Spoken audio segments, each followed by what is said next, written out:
ബഹുമാന്യരെ, ഇന്നിപ്പോൾ നടന്ന ഈ ഒരു സമരം ഇവിടുത്തെ ഒരു ഡ്രൈവർമാരുടെയും സാധാരണ കുടുംബത്തിലെ രണ്ടറ്റം കൂട്ടിമുട്ടിക്കാൻ പോകുന്ന സഹോദരിമാരുടെയും നമ്മുടെ കുടുംബത്തിൻ്റെ അന്നദാതാക്കളെല്ലാം തന്നെ ജീവൻ പൊലിയുന്ന ഒരു സ്ഥലമായി നമ്മുടെ കേരളത്തിലെ മിക്ക റോഡുകളും, അതായത് ഒരു കാരണവുമില്ലാതെ ആക്സിഡൻറ്റിൽപ്പെട്ട് ഓരോ ജീവനും പൊലിയുകയാണ്. നമുക്കറിയാം, കേരളത്തിൽ നിന്നല്ല രാജ്യത്ത് തന്നെ ഇന്ന് ഏറ്റവും കൂടുതൽ അപകട മരണങ്ങളാണ് റിപ്പോർട്ട് ചെയ്യപ്പെട്ടിട്ടുള്ളത്. കഴിഞ്ഞ കാലങ്ങളിലെല്ലാം പല പല രോഗങ്ങൾ വന്ന് ആയിരക്കണക്കിന് ആൾക്കാർ മരിച്ചാലും അതിന് മുമ്പിട്ട് യുദ്ധങ്ങൾ വന്ന് മരിച്ചാലും ഈ ഒരു റോഡ് അപകടത്തിൻ്റെ കണക്ക് അതിൽ നിന്ന് ഒരുപാട് കൂടുതലാണ്. ഈ അവസരത്തിൽ കൊല്ലം ജില്ലയിലെ പുനലൂർ ചവുക്ക റോഡിൽ നേരത്തെ വൺ വേ നമ്മൾ ഹൈവേയിലായിരുന്നു പറഞ്ഞിരുന്നത്, പക്ഷേ ഏറ്റവും കൂടുതൽ ഇന്ന് ആർച്ചുമായി ബന്ധപ്പെട്ടും നമ്മൾ റോഡിലെ കുഴികളുമായി ബന്ധപ്പെട്ട് വലിയ രീതിയിൽ പരാതി കൊടുത്തിട്ടും പോലീസ് ഡിപ്പാർട്ട്മെൻറ്റോ RTOയോ ഇവിടുത്തെ തഹസിൽദാരോ ഒന്ന് വേണ്ട, ഇവിടുത്തെ മുനിസിപ്പാലിറ്റി ഉൾപ്പെടെ അവരുടെ മൂക്കിൻ്റെ തുമ്പത്തിൽ ഇതൊരു വൺ വേ റോഡാണ്, ഇതിലേ കൂടെ പോകാത്ത മന്ത്രിമാരില്ല, ഇതിലേ കൂടെ പോകാത്ത MLA മാരില്ല, എന്നാൽ നാളിതുവരെയായിട്ടും ഇതിനൊരു തീരുമാനം ഉണ്ടാക്കാത്തതിൽ പ്രതിഷേധിച്ചാണ് പുനലൂർ സാംസ്കാരിക സഭയുടെ നേതൃത്വത്തിൽ ഇന്ന് ഈ ഒരു സമരം ഇവിടെ നടത്തിയിട്ടുള്ളത്.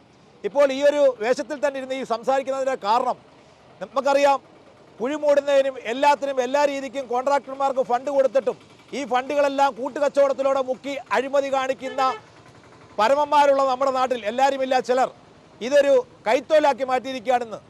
ഇവിടെ എന്ത് വിഷയം വന്നാലും റോഡ് അതായത് നമുക്കറിയാം 40 വർഷം മുമ്പ് കിടക്കുന്ന പൈപ്പുകളാണ് കേരളത്തിൻ്റെ പല ഭാഗത്തും, അതുകൊണ്ട് തന്നെ പുനലൂർ മുനിസിപ്പാലിറ്റിയിലും നമ്മുടെയൊക്കെ നികുതിപ്പണം കണ്ട് കോടിക്കണക്കിന് രൂപ മുടക്കി ഇതുപോലെ റോഡുണ്ടാക്കി വലിയ ഉദ്ഘാടന മാമാങ്കം കാണിച്ച് 6 ദിവസമോ 5 ദിവസമോ കഴിയുമ്പോൾ റോഡുകൾ പൊളിഞ്ഞിട്ടും അതിൻ്റെ ആ കുഴി എടുത്തതിന് ശേഷം നമുക്ക് ഇവിടുത്തെ ഈ റോഡ് തിരഞ്ഞെടുക്കാൻ കാരണം ഇവിടെ 5 കുഴികൾ അടുപ്പിച്ചുണ്ട്. എൻ്റെ തൊട്ടു ബാക്കിലൊരു മണ്ണ് കൂന കാണാം. ആ മൺകൂരയിലാണോ ഇവിടുത്തെ ഉദ്യോഗസ്ഥരെ അടക്കിയിരിക്കുന്നത് എന്നെനിക്കറിയില്ല. എന്തോ അതുകൊണ്ടാണ് ആ ഭാഗത്ത് തൊടാത്തത്. ഇനി നാളെ അവരുടെ വീട്ടുകാരാലും അത് പ്രശ്നമുണ്ടാക്കുമെന്ന് പേടിച്ചിട്ടാണ്. ഇത്രയും വലിയ തോന്നിവാസവും അഴിമതിയും നടന്നിട്ടും എല്ലാവരും പറയുന്നു ഇത് അഴിമതി മുക്ത കേരളമാണ്, ഇത് എന്തോ വലിയ സംഭവമാണെന്ന്, കറുപ്പ് കണ്ടാൽ പേടിക്കുമെന്ന്. ഇത് എവിടുത്തെ ന്യായമാണ്? സാധാരണക്കാർക്ക് ജീവിക്കുവാൻ, സാധാരണക്കാർ സുതാര്യമായി വാഹനം ഓടിക്കുവാൻ ലക്ഷക്കണക്കിന് രൂപ ടാക്സ് മേടിച്ച് വഞ്ചിക്കുന്ന മാറി മാറി വരുന്ന ഗവൺമെൻറ്റുകൾക്ക് ഇതൊരു താക്കീത് കൂടിയാണ്.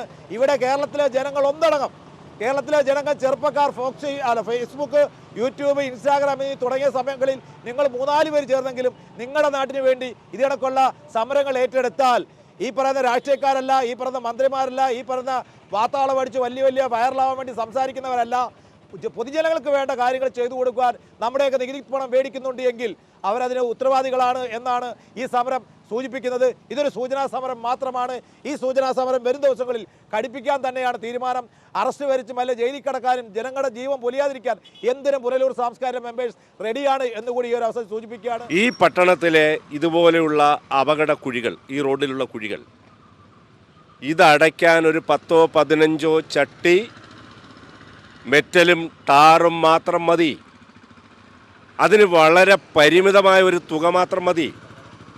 പക്ഷേ അത് ചെയ്യാൻ അതെൻ്റെ ബാധ്യതയാണ്. NHൻ്റെ എൻജിനീയർക്ക് തോന്നണം, എന്നെ ശമ്പളം തന്ന് നാഷണൽ ഹൈവേയുടെ ഓഫീസിൽ നിന്ന് ഇവിടെ ഇരുത്തിയിരിക്കുന്നത് ഇത് ചെയ്യിക്കാനാണ് എന്ന തോന്നൽ ആ സ്ഥാനത്തിരിക്കുന്ന ഉദ്യോഗസ്ഥന് ആദ്യം ഉണ്ടാവണം. ഉണ്ടായില്ലെങ്കിൽ അത് ബോധ്യപ്പെടുത്താൻ ജനപ്രതിനിധികളായ MLA അടക്കമുള്ളവർക്ക് കഴിയണം. ഒരു ദിവസം MLA ഇറങ്ങി ഈ പട്ടണത്തിലെ കുഴികൾ എണ്ണി നോക്കി ഇതുപോലെയുള്ള ചാനലുകളുടെ കൂടി സഹായത്തോടു കൂടി ചെയ്താൽ, ഇവിടെ MLA നിന്നാൽ ഇവിടെ വരും, PWDയുടെ എൻജിനീയർ ഇവിടെ വരും. ഞാൻ ചവുക്ക റോഡിൻ്റെ അവിടുത്തെ ആ കുഴിയുടെ അവിടെ നിൽപ്പുണ്ട്, നിങ്ങളെവിടെയാണ്, നിങ്ങളിവിടെ വരണം എന്ന് പറഞ്ഞാൽ ഇവിടെ വരും. അതാണ് ജനാധിപത്യം, അതാണ് ജനാധിപത്യത്തിൻ്റെ അധികാരം. ഇതെന്താ അടയ്ക്കാത്തത്? ഇതേതാണ്ട് മാസങ്ങളോളം കിടക്കുന്നു. കഴിഞ്ഞ ദിവസം തന്നെ കുട്ടികൾ വന്ന് ഇതിനകത്ത്, പ്രത്യേകിച്ച് 2 വീലർ നമുക്കറിയാം ചെറിയ വീലാണ്, ഓടി വരുന്ന ഒരു വണ്ടി പെട്ടെന്ന് ചവിട്ടി നിർത്താൻ പറ്റില്ല, വെട്ടിമാറ്റാൻ പറ്റില്ല. അങ്ങനെയാണ് ഈ കുട്ടികൾ വന്ന് ഈ കുഴിയിൽ വീഴുന്നത്. ഇത് അടയ്ക്കാൻ ഉത്തരവാദിത്തപ്പെട്ടവരുടെ കണ്ണു തുറപ്പിക്കാൻ ഇവിടെ ഈ സാംസ്കാരിക സമിതിയുടെ ഇത്തരം പ്രതിഷേധങ്ങൾ ഇത് ഫലം കാണും എന്നാണ് ഞാൻ വിശ്വസിക്കുന്നത്. വാട്ടർ അതോറിറ്റി വന്ന് കുഴിച്ചിട്ട് പോകുന്നു. ആ വാട്ടർ അതോറിറ്റി വന്ന് കുഴിച്ചിട്ട് പോകുമ്പോൾ അവിടെ എല്ലാം ഓക്കെ ആണെന്ന് പറഞ്ഞുകൊണ്ട് അതിന് അനുവാദം ആദ്യം PWD നിന്ന് വാങ്ങുന്നു. അല്ലെങ്കിൽ NHൻ്റെ റോഡാണ് അത് കട്ട് ചെയ്യുന്നതെങ്കിൽ NHൽ നിന്ന് അനുവാദം വാങ്ങുന്നു. അതിൻ്റെ പണവും അവിടെ അടപ്പിക്കുന്നു. ഇതെല്ലാം ചെയ്തിട്ടും ഇത് സമയബന്ധിതമായി പരിഹരിക്കാൻ, അതിനൊരു പരിഹാരം കാണാൻ ബന്ധപ്പെട്ട ഉദ്യോഗസ്ഥർ ശ്രമിക്കുന്നില്ല എന്ന വളരെ കുറ്റകരമായ അനാസ്ഥ. ഞാൻ അടിവരയിട്ട് സൂചിപ്പിക്കുവാനുള്ളത്, ഉദ്യോഗസ്ഥരെ കൊണ്ട് ജോലി ചെയ്യിക്കാനാണ് ഗവൺമെൻറ്. 104 ഡിപ്പാർട്ട്മെൻറ്റുകൾ നമ്മുടെ സംസ്ഥാനത്തുണ്ട്. ആ 104 ഡിപ്പാർട്ട്മെൻറ്റുകളിലായി 5-5.25 ലക്ഷം ഉദ്യോഗസ്ഥരുണ്ട്. 2.5 ലക്ഷം ആളുകൾ അധ്യാപകരാണ്, പോട്ടെ. ബാക്കിയുള്ള ഓരോ ഡിപ്പാർട്ട്മെൻറ്റുകളും അതാത് കാര്യങ്ങൾ പരിഹരിക്കാൻ വേണ്ടിയാണ്. അതിന് മുകളിലാണ് പ്രോട്ടോക്കോൾ അനുസരിച്ച് ഈ 5.25 ലക്ഷം ഉദ്യോഗസ്ഥൻ്റെ ഏറ്റവും മേളിലിരിക്കുന്ന ആളാണ് ചീഫ് സെക്രട്ടറി. ആ ചീഫ് സെക്രട്ടറിയുടെ മുകളിലാണ് ഒരു MLAക്ക് പ്രോട്ടോക്കോൾ കൊടുത്തിരിക്കുന്നത് എന്ന് പറഞ്ഞാൽ അതിൻ്റെ അർത്ഥം MLAക്ക് ബാധ്യതയുണ്ട്. തൻ്റെ മണ്ഡലത്തിൽ ഇതുപോലെയുള്ള പ്രശ്നങ്ങളുണ്ടെങ്കിൽ അത് ഇറങ്ങി നടന്ന് ശ്രദ്ധിക്കാനും ബന്ധപ്പെട്ട ഉദ്യോഗസ്ഥരെ കൊണ്ടത് ചെയ്യിക്കാനുള്ള ബാധ്യതയുണ്ട്. ഇതിൻ്റെ സംഘാടകർ നടത്തുന്ന ഈ സമരം, ഇതിനെല്ലാവിധ ഭാവങ്ങളും ആശംസിച്ചുകൊണ്ട് പിന്തുണയും നൽകിക്കൊണ്ട് ഞാനിത് ഉദ്ഘാടനം ചെയ്തതായി അറിയിക്കുന്നു. നന്ദി, നമസ്കാരം.